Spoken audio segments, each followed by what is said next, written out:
Hey guys, welcome back to your channel journey to success. तो आज की इस वीडियो में हम एक्चुरियल प्रैक्टिस का यूनिट नंबर 2 करने वाले हैं। आई होप आपको फर्स्ट यूनिट समझ आ गया होगा, थोड़ा सा अभी रिलीफ लग रहा होगा कि एक्चुरियल प्रैक्टिस होता क्या है और उसमें हमें क्या कंसेप्ट करने हैं, थोड़ा आइडिया लग गया होगा। अब यूनिट 2 जो है वो बहुत ही आसान है, टॉपिक वाइज टॉपिक आपको कंसेप्ट समझाते चलूंगी। आई होप आपके सारे कंसेप्ट क्लियर हो जाए। सबसे पहले है लाइफ कंटिजेंसीज। आपको पता है कि जो हमारी लाइफ है वो बहुत ही रिस्की है, कभी भी कुछ भी हो सकता है, राइट। सो लाइफ कंटिजेंसीज मतलब लाइफ के साथ जो एसोसिएटेड रिस्क होते हैं, हम उनकी बात कर रहे हैं। सो जो लाइफ कंटिजेंसीज है वो एक इंपॉर्टेंट कंसेप्ट है एक्चुरियल प्रैक्टिसेस का। इसका मतलब है कि ह्यूमन लाइफ के साथ बहुत सारे रिस्क एसोसिएटेड होते हैं। सो हम कैसे उनको फाइनेंशियली रिजॉल्व करने की कोशिश कर सकते हैं। तो हम बहुत सारी चीज़ों से प्रिडिक्ट करते हैं कि फ्यूचर में क्या होगा रिलेटेड टू आवर लाइफ, कि हमारी लाइफ में फ्यूचर में क्या होगा, क्या हम सर्वाइव कर पाएंगे, क्या मतलब मॉर्टेलिटी होएगी, सिकनेस किसी को हो सकती है, क्या किसी को डिसेबिलिटी हो सकती है। सो क्या की कंटिजेंसीज हो सकती हैं लाइफ में। तो यहाँ पे मैंने आपको 7 पॉइंट्स मेंशन करके दिए हैं लाइफ कंटिजेंसीज के। ये 7 पॉइंट्स की हेडिंग्स आप लर्न करके जाना। सबसे पहले है mortality, next is survival, next is morbidity, disability, longevity, annuities, reserves and liabilities. इसमें से जो मिनिमम 5 हेडिंग्स हैं जो सबको लर्न करके ही जानी है, वो है morality, survival, morbidity, disability and longevity. Clear हो गया।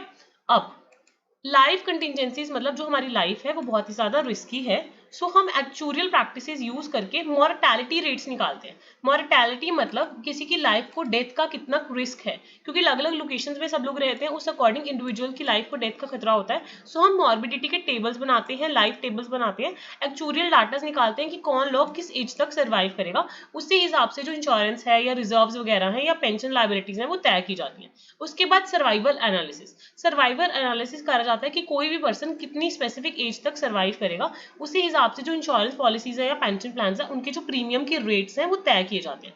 मॉर्बिडिटी का बेसिकली मतलब होता है सिकनेस, मतलब क्या रिस्क है कि कितना चांसेस है कोई भी इंडिविजुअल कितना सिक पड़ सकता है। फॉर एग्जांपल कोई सिगरेट कंज्यूम करता है, सो उसकी मॉर्बिडिटी के ज्यादा चांसेस है ना, उसके सिक पड़ने के ज्यादा चांसेस है, उसको मेडिकल केयर प्रोवाइड करने के ज्यादा चांसेस है। उसी बेसिस पर पॉलिसीज का डिटरमाइन होता है। अगर आपने देखा होगा कि कोई नॉन स्मोकिंग पर्सन है और जो स्मोकिंग पर्सन है, दोनों के प्रीमियम रेट्स में जमीन आसमान का फर्क हुआ, वही सब चीजें हैं। नेक्स्ट इज डिसेबिलिटी, मतलब कोई पर्सन है उसका डिसेबल होने का कितना चांस है। फॉर एग्जाम्पल कोई बहुत ही ऐसे ऑक्यूपेशन में है जहाँ पे बहुत रिस्की चीज है, तो उसके डिसेबल होने के चांसेस ज्यादा हो गए ना। सो हम वो वाले सारे फैक्टर्स करते हैं। कोई ओल्ड एज वाला व्यक्ति है, उसका डिसेबल होने के ज्यादा चांसेस है रेदर देन कोई यंग पर्सन है। सो ये सारी चीजें डिसेबिलिटी हम कैलकुलेट करते हैं।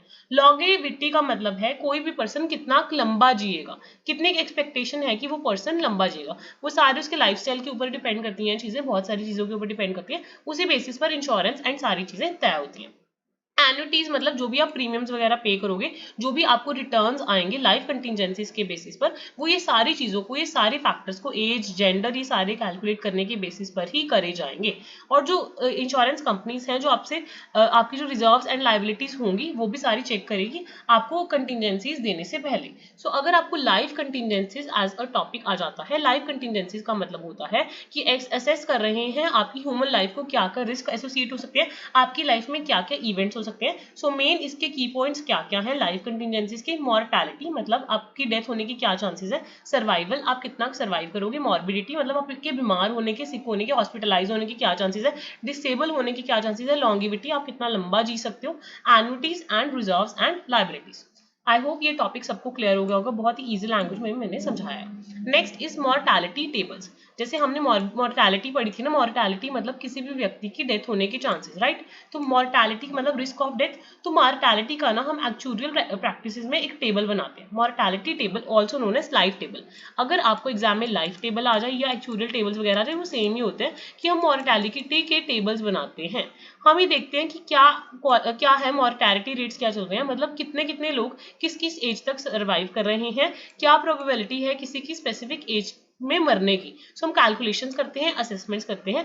उसी बेसिस पर लाइफ इंश्योरेंस का जो प्रीमियम है, पेंशन की जो वैल्यूज है, एन्युटीज की जो प्राइजेस है वो तय करे जाते हैं। अब जो मॉर्टेलिटी टेबल है, अब खुद ही सोच के देखो, कोई बंदा कितना जिएगा, उसके मरने के कितने चांसेस हैं, वो किससे डिपेंड होएगा, क्या क्या फैक्टर्स हैं जो उसमें की रोल प्ले करेंगे। नंबर 1, उस पर्सन की एज क्या है मॉर्टैलिटी टेबल के लिए, वो बंदा कितना जी सकता है, क्या सर्वाइवल प्रोबेबिलिटी है, उसकी डेथ की क्या प्रोबेबिलिटी है, हम ये निकालेंगे, उसके जीने की क्या प्रोबेबिलिटी, लाइफ एक्सपेक्टेंसी क्या है, उसके अलावा वो कहाँ पे रहता है, डेमोग्राफिक फैक्टर्स क्या है, उसका जेंडर क्या है, कहाँ पे रहता है, कौन सा कैलेंडर ईयर चल रहा है। फॉर एग्जाम्पल कोई ऐसा कैलेंडर ईयर चल रहा है जैसे कोविड वाला था, तो उसमें चीजें फर्क पाएंगी ना। तो ये सारे की कंपोनेंट्स हैं जो हम मॉर्टैलिटी टेबल बनाते हुए कंसीडर करते हैं। अगर आपको मोरालिटी टेबल आ जाता है, मतलब कोई बंदा कितना जिएगा, उसकी डेथ होने के क्या क्या चांसेस है, उसमें आप क्या क्या की कंपोनेंट्स कंसीडर करोगे, आप ये 5 हेडिंग्स लर्न कर लो। एक तो उसकी एज, एक उसकी सर्वाइवल प्रोबेबिलिटी क्या है, एक उसकी डेथ प्रोबेबिलिटी क्या है, लाइफ एक्सपेक्टेंसी क्या है, और डेमोग्राफिक फैक्टर्स में क्या आ जाएगा, वो कहाँ पे रहता है, क्या उसका जेंडर है, क्या कैलेंडर ईयर चल रहा है, क्या सिचुएशन है, मतलब बहुत सारे फैक्टर्स हम कंसीडर करेंगे। अब हमें मोरालिटी टेबल बनाना है। देखो, अगर आपको एग्जाम में मोरालिटी टेबल आता है, आप मोरालिटी टेबल का मीनिंग लिख के आओगे, इसमें की कंपोनेंट्स जो आप कंसीडर करोगे वो लिख के आओगे। उसके अलावा मोरालिटी टेबल आप कैसे कंस्ट्रक्ट करोगे, कंस्ट्रक्शन ऑफ मोरालिटी टेबल आप एक्सप्लेन करके आओगे। टाइप्स ऑफ मोरालिटी टेबल कौन कौन से हो सकते हैं ये आप मेंशन करके आओगे, और क्या यूज है मोरालिटी टेबल्स का ये आप लिख के आओगे। क्लियर हो गया यहाँ तक। अब कंस्ट्रक्ट करना है हमें मोरालिटी टेबल, हमें मोरालिटी टेबल बनाना है, तो हम कैसे बनाएंगे। सबसे पहले हम डाटा कलेक्ट करेंगे, हमारे पास जो भी मोरालिटी के बारे में डाटा है उसको हम कलेक्ट करेंगे। उसके बाद हम डेथ रेट निकालेंगे, क्या निकालेंगे, डेथ रेट्स निकालेंगे, क्या क्या डेथ रेट्स चल रही हैं, क्या क्या सर्वाइवल प्रोबेबिलिटीज हैं उनको एस्टिमेट करेंगे, ट्रेंड्स देखेंगे। उसके अलावा जैसे एडिशनल फैक्टर्स हो गए, जैसे कोविड हो गया, या जैसे रशिया यूक्रेन की वॉर चल रही है, या कोई बीमारी चल रही है, सब कुछ एडिशनल फैक्टर्स हम कंसीडर करेंगे। लाइफ एक्सपेक्टेंसी निकालेंगे and then regularly mortality table को अपडेट करते रहेंगे। देखो, जो मैंने 5 फैक्टर्स बताया ना, age, survival probability, death probability, life expectancy and demographic factors, उनसे ही हमें कंस्ट्रक्शन करनी है। बस इसमें हमने क्या करना है, डाटा कलेक्ट करना है, डेथ रेट देखना है, सर्वाइवल देखना है, वही लाइफ एक्सपेक्टेंसी देखना है, और सारे फैक्टर्स देखने हैं, और उसके बाद हमें ट्रेंड्स वगैरह देख के टेबल बना देना है एंड देन टेबल को रेगुलरली अपडेट करते रहना है। अब जो टाइप्स हैं मॉर्टैलिटी टेबल्स के, इसकी हेडिंग्स याद कर लेना, अंदर इतना डिटेल में पढ़ने की जरूरत नहीं है। मॉर्टैलिटी टेबल्स कैसे कैसे हो सकते हैं, हमने 7 हेडिंग्स लर्न करके जानी है। 7 टाइप्स के हो सकते हैं मॉर्टैलिटी टेबल्स, जरूरी नहीं यही करो, जितने होते हैं उतने कर लो, ठीक है। Standard mortality table, select mortality table, attained age mortality table, coherent mortality table, pensioner mortality table, disability mortality table and ultimate mortality table. देखो, ये 7 नेम्स तो आपको याद करने पड़ेंगे, अपने आप लर्न कर लेना। स्टैंडर्ड का मतलब है जो स्टैंडर्डली आप बना लेते हो on the basis of historical data. Select mortality table का मतलब होता है आप डिफरेंसेस होते हैं हर एक बंदे के मॉर्टैलिटी रेट में, किसी की हेल्थ अलग है, ऑक्यूपेशन अलग है, लाइफ अलग है, तो आप सिलेक्टिवली बना रहे हो मॉर्टैलिटी टेबल। दूसरा है आप एज वाइज बना रहे हो कि एज किस एज पे पहुंच के age wise attained age basis पे बना रहे हो। कोहेरेंट मतलब जनरेशंस के लिए बना रहे हो, बर्थ कोहेरेंट और जनरेशन ओवर टाइम उस बेसिस पर बना रहे हो। पेंशनर्स के लिए बना रहे हो क्योंकि आपको पेंशन बेनिफिट देना है, इसलिए आप पेंशनर्स के लिए बना रहे हो। कोई बंदा डिसेबल हो जाता है उनके लिए मॉर्टैलिटी मतलब उनकी कब तक डेथ हो जाएगी उस बेसिस पे, डिसेबिलिटी की बेसिस पे, उसके लिए बना रहे हो।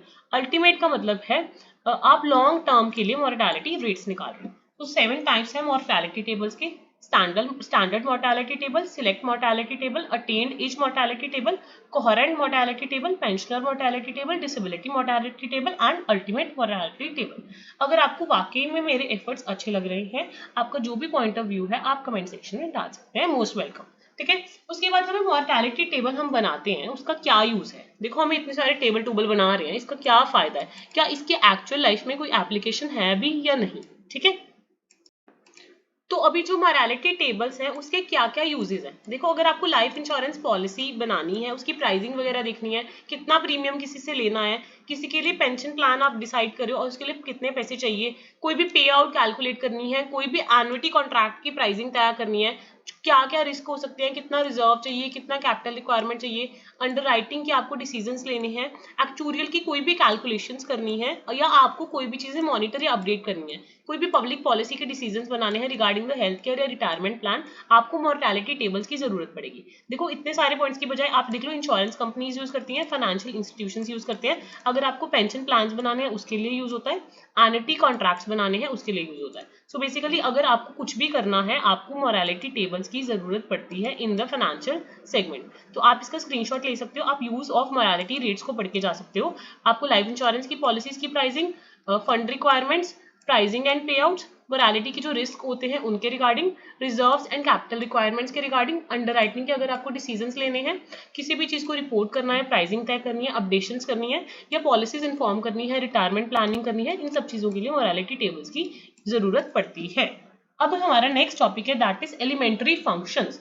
एलिमेंट्री फंक्शंस क्या होते हैं? Mathematical functions. अब हम ना एक्चुअल प्रैक्टिसेस जब पढ़ते हैं हमें बहुत सारे मैथमेटिकल फंक्शंस समझने पड़ते हैं, मतलब बहुत सारी कैलकुलेशंस करनी पड़ती हैं। आपको बेसिकली मैथ्स की नॉलेज होनी चाहिए और स्टैट्स की नॉलेज होनी चाहिए। सो आपके लिए ये बहुत ही इजी सा टॉपिक है कि आप कौन कौन से एलिमेंट्री फंक्शंस हैं, मतलब मैथमेटिकल कैलकुलेशंस हैं या मैथमेटिकल चीजें हैं जो आप यूज करते हो जब आप एक्चुअल प्रैक्टिसेस निकालते हो। सो सिंपल सी 5 हेडिंग्स हैं, 6 हेडिंग्स हैं, बहुत ही आसान। आप एडिशन करते हो, सबट्रैक्शन करते हो, मल्टीप्लिकेशन करते हो, डिवीजन करते हो, एक्सपोनेंशियल फंक्शन यूज करते हो। आपने एक्सपोनेंट्स वाला चैप्टर पढ़ा होगा जिसमें हम डिस्काउंटिंग निकालते थे, वो चीजें करते हो। लॉग टेबल सबने पढ़े होंगे है ना, लॉगरिथम फंक्शंस यूज करते हो, ट्रिग्नोमेट्री के फंक्शंस यूज करते हो और पावर फंक्शंस यूज करते हो, मतलब एक्सपोनेंट्स वगैरह यूज करते हो। पावर्स को एक्सपोनेंट्स भी कहते हैं, वो सब यूज करते हो, जैसे x raise to power 2, x raise to power 3, ये सब चीजें। सो एलिमेंट्री फंक्शंस का बेसिक मतलब होता है कि मैथमेटिकल फंक्शंस आप यूज कर रहे हो कैलकुलेशन के लिए। जिसको भी डिटेल में पढ़ना है यहाँ पे कंटेंट अवेलेबल है, आप स्क्रीनशॉट ले लेना इसका या वीडियो को पॉज कर देना, उसके बाद आप इसको पढ़ सकते हो। ठीक है, एलिमेंट्री फंक्शंस का मतलब होता है बेसिकली मैथमेटिकल फंक्शंस जो आप यूज कर रहे हो कैलकुलेशंस के टाइम। तो क्या क्या यूज कर सकते हो? Addition, subtraction, multiplication, division, exponential functions, logarithm functions, trigonometric functions and power functions. Clear हो गया? इसके बाद हमारा नेक्स्ट टॉपिक है the central death rate. Central death rate क्या होता है? सेंट्रल डेथ रेट का मतलब है कि आप मैयर कर रहे हो क्या क्या डेथ रेट है, मतलब क्या है मैयर मोरालिटी का। आप मोरालिटी निकाल रहे हो पॉपुलेशन की, आप मोरालिटी टेबल्स को बना रहे हो और उसी हिसाब से आप प्रीमियम्स वगैरह डिसाइड करो। सेंट्रल डेथ रेट वही हो गया कि आप मोरालिटी टेबल्स बना रहे हो। सो टिपिकली आप पता क्या करते हो, इसमें अगर आपको कैलकुलेशन करनी है, आप देखते हो कितनी डेथ्स हुई हैं कितने टाइम पीरियड में। सो आप इसमें number of deaths with in a specific time period निकालते हो। आप उसको देखते हो कि पर्सन ईयर्स कितने लोग हैं जो exposure to risk of death में है, उस बेसिस पर आप डेथ रेट निकाल लेते हो कि कितने चांसेस है कितने लोग मरेंगे during a specific given time period. So अब एक स्टैंडर्डाइज मेजर है जिससे आप मॉर्टेलिटी रेशियोज निकालते हो, उनका टेबल्स निकालते हो। आप ये डिफरेंट ग्रुप्स में डिफरेंट टाइम पीरियड्स में डिफरेंट लोकेशन में बना सकते हो और प्रेडिक्ट कर सकते हो क्या मॉर्टेलिटी के ट्रेंड्स रहेंगे। ठीक है, इसके बाद हमारा नेक्स्ट टॉपिक है single life annuity and assurance. हमें सिंगल लाइफ एन्युटी के बारे में भी जानना है और सिंगल लाइफ अश्योरेंसेस के बारे में जानना है। तो सिंगल लाइफ एन्युटी और अश्योरेंसेस एक ऐसे इंश्योरेंस प्रोडक्ट्स होते हैं जो फाइनेंशियल प्रोटेक्शन देते हैं सिंगल इंडिविजुअल्स को। नाम से ही क्लियर हो रहा है, सिंगल लाइफ मतलब इंडिविजुअल को, तो through out their life time. Single life है मतलब सिंगल को, मतलब इंडिविजुअल को, लाइफ के लिए मतलब लाइफ टाइम के लिए वो अश्योरेंस दे रहे हैं या एन्युटी दे रहे हैं। So long term financial security मिल जाती है and they are based on the life expectancy of the policy holder, कि पॉलिसी होल्डर जितना जिएगा उस बेसिस पर उसको लाइफ टाइम के लिए एन्युटी मिल जाएगी या लाइफ टाइम के लिए अश्योरेंसेस मिल जाएंगी। सो सिंगल लाइफ एन्युटीज क्या होती है? सिंगल लाइफ एन्युटीज वो इंश्योरेंस प्रोडक्ट्स या कॉन्ट्रैक्ट्स होते हैं जिसमें उन्हें एन्युटीज, मैंने आपको क्या बताया था, इनकम होती है, रेगुलर इनकम मिलती रहेगी इंडिविजुअल को। लाइफ के लिए है तो लाइफ टाइम के लिए, पूरी की पूरी लाइफ टाइम के लिए उन्हें रेगुलर इनकम मिलती रहेगी। सो पॉलिसी होल्डर एक प्रीमियम देगा या इन्वेस्ट करेगा लमसम अमाउंट किसी भी एन्युटी में। पहले आपने प्रीमियम्स दे दिए या इन्वेस्टमेंट कर दी किसी भी चीज में, देन आपको गारंटीड इनकम मिलेगी as long as you are alive. जो आपको इनकम मिलेगी वो फिक्स भी हो सकती है, वेरिएबल भी हो सकती है, depends upon the plan you are choosing. So आपको लाइफ टाइम के लिए एन्युटी मिलेगी, पर आपके किसी भी बेनिफिशियरी या स्पाउस को नहीं मिलेगी। आपकी डेथ के बाद वो सिर्फ तब तक मिलेगी जब तक आप जिंदा हो। So if a policy holder passes away, payment आना बंद हो जाएगा, कोई भी फ्यूचर बेनिफिट उनके हियर्स को या उनके बेनिफिशरीज को नहीं मिलेगा। ये इंडिविजुअल्स अपने लिए चूज करते हैं अपनी रिटायरमेंट इनकम के लिए, उसके डिपेंडेंट्स को सिंगल लाइफ एन्युटीज का कोई भी फायदा नहीं होता है। मतलब क्लियर हो गया इसका? नेक्स्ट है सिंगल लाइफ अश्योरेंसेस। अब सिंगल लाइफ अश्योरेंसेस क्या होते हैं? इसमें जो सिंगल लाइफ एन्युटीज होती है ना, ये तो सिर्फ आप अपने लिए करते हो, आपके डिपेंडेंट्स को कुछ भी नहीं मिलता। बट जो सिंगल लाइफ अश्योरेंसेस होती हैं उसका फायदा आपके डिपेंडेंट्स को मिलता है। सिंगल लाइफ अश्योरेंसेस क्या होती हैं? लाइफ इंश्योरेंस वाली पॉलिसीज होती हैं कि जब आपकी डेथ हो जाएगी तो आपके बेनिफिशरीज को आपकी डेथ पर पैसा मिलेगा। वो रेगुलर प्रीमियम के रूप में भी हो सकता है या लमसम भी मिल सकता है in the case of death benefit. So unlike annuities, ये तो सिर्फ जो एन्युटीज होती थी उसमें पॉलिसी होल्डर को पैसा मिलता था, पर इसमें क्या है, जो आपके लव्ड वंस हैं या जो आपके डिपेंडेंट्स हैं उनको पैसा मिलेगा पॉलिसी होल्डर की डेथ के बाद। इवन कई बार तो जो फ्यूनरल के एक्सपेंसेस हैं या रिप्लेसमेंट लॉस इनकम है या डेट्स वगैरह हैं वो भी कंपनीज कवर अप करती हैं। सो ये अश्योरेंसेस प्लान और एन्युटीज प्लान इंडिविजुअल के रिस्क को कवर करने के लिए डिजाइन करे जाते हैं, ठीक है। इसमें यूजुअली स्पाउसेस या कोई जॉइंट पॉलिसी प्लान्स नहीं होते, इंडिविजुअल्स के लिए होते हैं। और एन्युटीज में खुद को पैसा मिलता है और जो अश्योरेंसेस हैं उसमें पॉलिसी होल्डर की डेथ के बाद उसके डिपेंडेंट्स को फायदा होता है। So the suitability of life annuities and assurances depends on कि इंडिविजुअल की क्या क्या प्रेफरेंसेस है। सो बंदा अपने हिसाब से वो प्लान अडॉप्ट कर सकता है। बहुत ही इजी लैंग्वेज में समझा रही हूँ बच्चों की तरह। आई होप आपको ये बेसिक टॉपिक से समझ आ रहे होंगे कि अगर आप अभी इतना तो कर ही लोगे कि पासिंग आपका हो जाए, ठीक है। नेक्स्ट आपका टॉपिक है कम्यूटेशन कॉलम्स। कम्यूटेशन कॉलम्स क्या होता है कि जब आप कैलकुलेशंस करते हो आप क्या क्या कॉलम्स बनाते हो, जब आप कैलकुलेशंस करते हो कंप्यूटेशंस करते हो आप क्या क्या कॉलम्स कंस्ट्रक्ट करते हो एक्चुअल प्रैक्टिसेस में। सो कम्यूटेशन कॉलम्स का मतलब होता है कि आप एक्चुअल प्रैक्टिसेस में जब आप वैल्यूएशन करते हो कि लाइफ पॉलिसी क्या होगी या एन्युटी के कॉन्ट्रैक्ट्स क्या होंगे, आप टेबल्स बनाते हो, कैलकुलेशंस निकालते हो कि प्रेजेंट वैल्यू क्या है कॉन्ट्रैक्ट की, फ्यूचर वैल्यू क्या है, सारी चीजें आप टैबुलर फॉर्मेट में निकालते हो। सो कंप्यूटेशन कॉलम्स का मतलब है आप एक ऑर्गेनाइज्ड टेबल फॉर्मेट तैयार करते हो जिसमें रोज एंड कॉलम्स होते हैं। जो कॉलम्स होते हैं वो यूजुअली डिफरेंट जो इंटरेस्ट रेट्स चल रहे होते हैं उसको डिपिक्ट करते हैं, और रोज में हम ड्यूरेशन एंड टाइम पीरियड्स लिखते हैं। सो रोज में हम क्या लिखते हैं, ड्यूरेशन एंड टाइम पीरियड्स, और कॉलम्स में क्या लिखते हैं, हम डिफरेंट इंटरेस्ट रेट्स को मेंशन करते हैं ताकि हम कैलकुलेशंस कर सकें। और साथ में हम फ्यूचर कैश फ्लोज निकालते हैं, प्रीमियम्स निकालते हैं, क्या प्रेजेंट वैल्यू है, ये सब चीजें हम निकालते हैं। तो जब हम कैलकुलेशंस करते हैं हम क्या क्या चीजें कंसीडर करते हैं when we are making the computation tables. अगर किसी को डेप्थ में पढ़ना है you can take the screenshots from the video and pause करके भी आप पढ़ सकते हो, ठीक है। तो बेसिकली हम जब टेबल्स बनाते हैं कंप्यूटेशन टेबल्स, हम चार चीजें कैलकुलेट करते हैं। पॉलिसी की क्या वैल्यूएशन है, प्रीमियम कितना होएगा, एन्युटी का जो प्राइस है वो हम कितना रखेंगे, कैश फ्लो की एनालिसिस क्या होगी, कैसे होगी। सो मेन जब हम कंप्यूटेशन टेबल्स बनाते हैं हम ये सारी कैलकुलेशंस करते हैं। चारों हेडिंग्स मेरे साथ लर्न कर लो, policy valuation, premium calculation, annuity pricing, cash flow analysis. Clear हो गया कि पॉलिसीज की क्या वैल्यू होगी, प्रीमियम हम कितना लेंगे, एन्युटी हम कितने प्राइस पे देंगे और कैश फ्लो कैसे आएगा, वो सब हम कैलकुलेट करते हैं। अब नेक्स्ट हमारा टॉपिक है temporary and deferred annuities and assurances. Annuities and assurances अब पहले हमने सिंगल लाइफ की पढ़ी थी, अभी हम टेम्पररी वाली पढ़ रहे हैं और डेफर्ड वाली पढ़ रहे हैं। तो टेम्पररी एन्युटीज और डेफर्ड एन्युटीज एंड अश्योरेंसेस के बारे में जानते हैं। ये क्या होता है, फाइनेंशियल प्रोटेक्शन देते हैं। सो टेम्पररी और डेफर्ड में फर्क क्या है, पहले तो यही समझ लो। Temporary annuities and assurances and deferred annuities and assurances. जो टेम्पररी वाले कॉन्ट्रैक्ट होते हैं ना वो एक डिटरमाइंड पीरियड के लिए होते हैं। जैसे हमने जो सिंगल लाइफ पढ़ा था वो लाइफ टाइम के लिए होते हैं। ये वाले जो होते हैं ये इंडिविजुअल को अश्योरेंस या एन्युटी देते हैं, ठीक है। सो ये वाले कॉन्ट्रैक्ट क्या करते हैं, कवरेज देते हैं for a pre determined period, मतलब स्पेसिफिक नंबर ऑफ ईयर्स के लिए देते हैं, टेम्पररी टाइम के लिए होते हैं। टर्म एन्युटीज भी हो सकती है, टर्म अश्योरेंसेस भी हो सकती है। अब जो टर्म एन्युटीज है वो पैसा उस बंदे को मिलेगा उस स्पेसिफिक टर्म पीरियड के लिए, मतलब, और जो टर्म अश्योरेंसेस है उसमें किसको मिलेगा, डिपेंडेंट को मिलेगा। सो कवरेज इसमें क्या होती है, लिमिटेड होती है। So temporary annuities and assurances financial protection देते हैं स्पेसिफिक पीरियड के लिए, इंडिविजुअल को भी दे सकते हैं और ये उसके डिपेंडेंट्स को भी दे सकते हैं। They are typically more affordable. आपने देखा होगा जो टर्म प्लान है ना वो ज्यादा सस्ते होते हैं एज कम्पेयर टू अगर हम कोई लाइफ टाइम वाले प्लान लेते हैं। So they are more affordable than the whole life insurance products. जो ये टर्म वाले हैं आपको लिमिटेड टाइम के लिए कवर करते हैं और जो होल लाइफ वाले हैं वो आपको टाइम हमेशा के लिए कवर करते हैं। उसके बाद है deferred annuities. Deferred annuities and contracts क्या होते हैं, they are providing you income and benefit at a future date.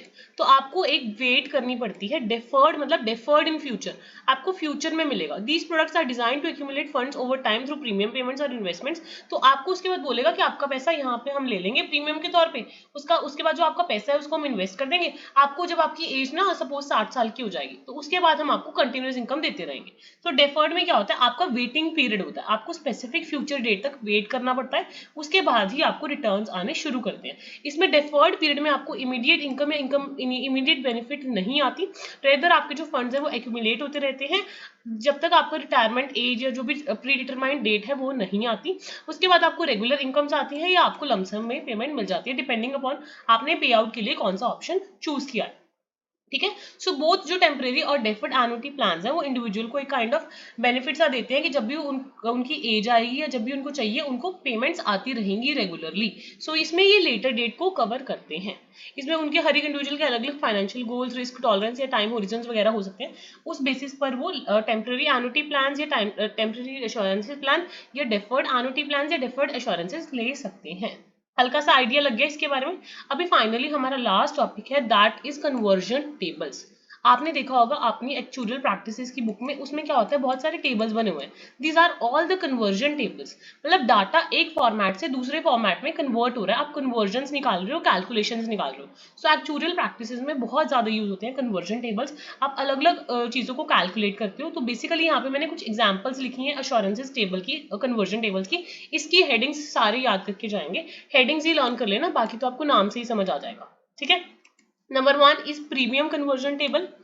Number 2 is interest rate conversion table. Number 3 is present value conversion table, age conversion table, currency conversion table, morality conversion table. Units को हम convert करें, units का conversion table. सो कैसे कैसे conversion tables हो सकते हैं actual practices में, इंश्योरेंसेस में।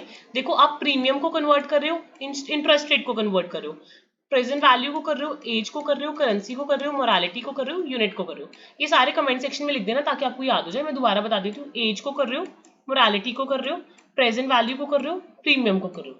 इतना समझ आया। उसके बाद करेंसी, यूनिट और इंटरेस्ट। करेंसी को कर रहे हो, यूनिट को कर रहे हो, इंटरेस्ट को कर रहे हो। तो ये हमारे 7 टाइप के कन्वर्जन टेबल्स हो सकते हैं। सो आपका ये वाला यूनिट भी कंप्लीट हो गया। I hope you like the content. Please put your valuable comments in the comment section. And जिनका भी एक्चुअल प्रैक्टिस का पेपर है उनके साथ इस वीडियो को शेयर कर दो ताकि सबको फायदा हो सके इस वीडियो का। ठीक है। बाकी मिलते हैं नेक्स्ट वीडियो में। Till then stay tuned and stay healthy, fit and अच्छे से पढ़ते रहो ताकि आपका जितना भी एग्जाम है वो अच्छे से हो जाए।